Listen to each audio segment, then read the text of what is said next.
I'm Nick Park, and this is episode 2 of the XXXY Files, a series of messages, podcasts, and videos from Evangelical Alliance Ireland on sexuality and gender, helping and equipping Christians to hold and share a biblical position with clarity and love.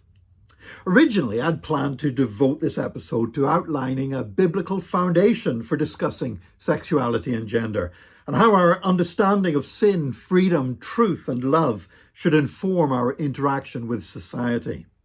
However, I've now held that over until next week so that we can deal with some questions and comments that were raised after episode 1. This is actually how we deal with things when I'm presenting this material in a seminar or a conference. We stop frequently for question and answer sessions so people can raise concerns or disagreements.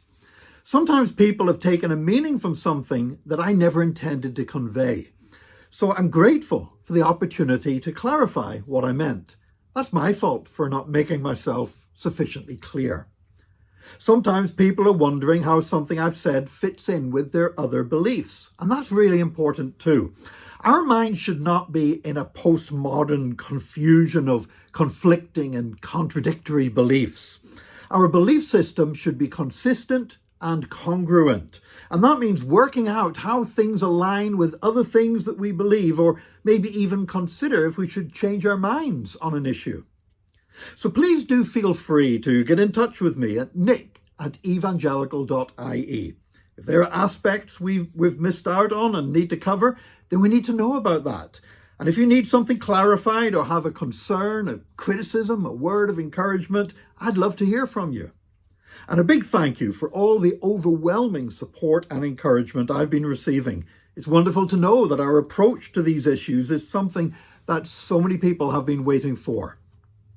One question that did come up was in relation to me saying that the moral depravity that surrounded the first century church in the Roman Empire was worse than the environment in which we find ourselves today. Not everyone agreed with that assessment. Someone that I love and respect said it was debatable. I still do believe that what I said was true, and I'll quite happily debate that with anyone over coffee, particularly if you're buying the coffee. But don't let that derail us from the essential point that was being made. If you think that morality in Ireland in 2023 is worse than the conditions that I described in the Roman Empire, then I am going to disagree with you. But I do think we'll both agree that things back then were really bad. So rather than getting hung up over which was worst, let's still learn from the example of the early church. In a terribly bad moral environment, they managed to change things quite dramatically. Many Christian values replaced the previous moral depravity as something that most of society, Christians and pagans alike, now aspired to. There was another objection to my statement that the world in the first century was morally worse than where we are now. After all, I was only talking about the Roman Empire, but that was only a small part of the world. What if things were different in all the other places in the world, in Africa, Asia, the Americas? And that's a very reasonable point. Today, we know much more about what's happening around the world, so that is a fair criticism. I was using the word world to refer to what they knew of the world at that time, their surrounding environment. So I was being imprecise in my language. Now, in my defense, people in the Bible did use the word world in the same way. The Jews in Thessalonica, for example, in Acts 17:6, accused Paul and Silas of turning the whole world upside down. And in Acts 24, verse 5, Tertullus said to Felix that Paul had stirred up riots among the Jews throughout the whole world. Another objection was theological.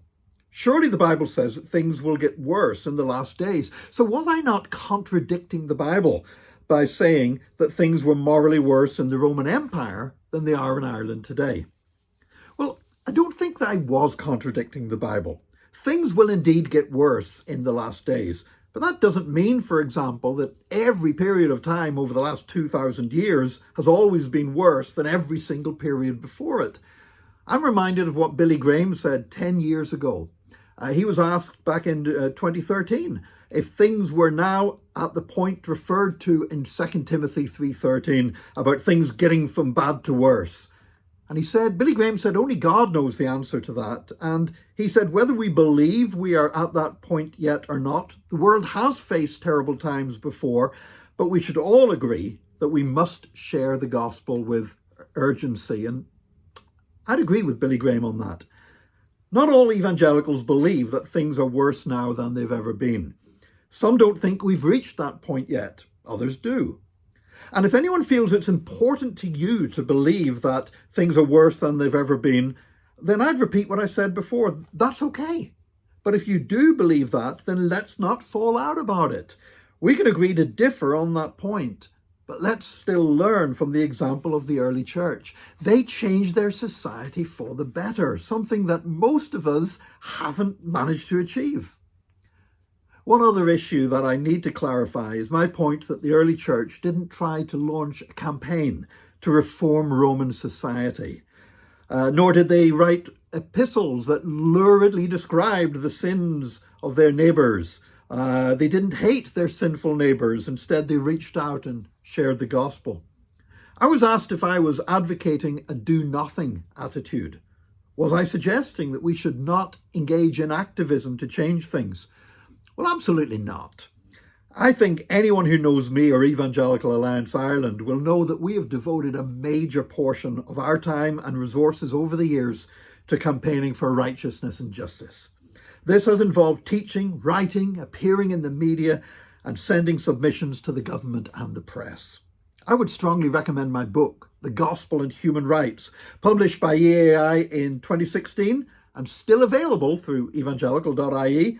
And this outlines some of the most famous occasions when Christians used modern resources and modern methods to change society for the better, seeing slavery abolished, millions of children lifted out of prostitution, and racial segregation dismantled.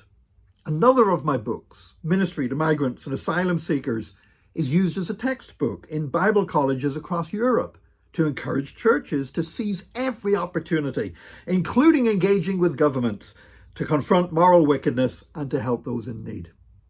So to clarify, I am not so foolish as to undermine all my own work, all the work of others in these areas. But the point I was trying to make, and obviously not well enough, not clearly enough, is that we need to learn from the attitude of the early church. Their love and humility, and their integrity in living according to their values was what inspired William Wilberforce and others to touch society and confront wickedness so effectively. And one of our aims in compiling the XXXY files is to rediscover that attitude so we too can make an amazing difference to the world. So thank you to everyone who has got in touch so far. Please keep the questions and comments coming. The more we collaborate and interact in this way, the better the final resources will be at the end of this process. Together we move onward and upward. Join us next week for episode 3 of the XXXY files, where we will begin outlining a biblical foundation for discussing sexuality and gender and how our understanding of sin, freedom, truth and love should inform our interaction with society.